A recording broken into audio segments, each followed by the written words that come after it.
tun daren idi ana so a yawaita kabbar bari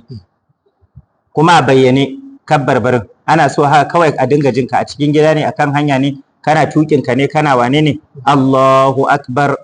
Allahu akbar Allahu akbar Allahu akbar in ma wani carbi ne a hannunka Allahu akbar inda hannu zaka dinga kirgawa in ba zaka kirga ba dan ba shi da wani amfani sai ka kirga dan wanda kake yi domin sa ya sani ba faɗi adadi ba ballantana ka ce kirga kake dan ka san kayi guda 10,000 a'a ba bukata adadin da kai mala'ikun da suke recording sun san kayi kuma Allah ta'ala zai bayar da ladan abin da kai to wannan shine ladabi na farko da Allah ya wayi gari to kuma ana so kayi wanka saboda wannan ranar sannan kuma ka ci wani abu kafin a fita zuwa sallar idi ita sallah karama tana da bambanci da sallah babba sallah karama an fi so sai ka ci wani abu kafin ka fita idi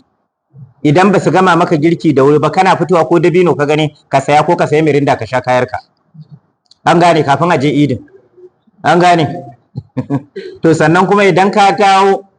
an so in zaka tafi ka tafi ta wannan hanya in zaka dawo ka bullo ta waccan hanyar a canja hanya wannan duk bayanai ne da malamai sun saba yin su ana ta jin su ta kafofin yada labarai sannan ana so mutum in yana da tufafi mai kyau sabo ya saka ya shafa masa turare idan babu wanda kake da shi wanke kayanka ka goge shi ka sa masa turare ka tafiya ka masallacin idi ka tafi kana kanshi rana ce ta murna ta ci da sha da sanya farin ciki ga mutane da waɗanda suke yan uwa da abokanan arziki da aminai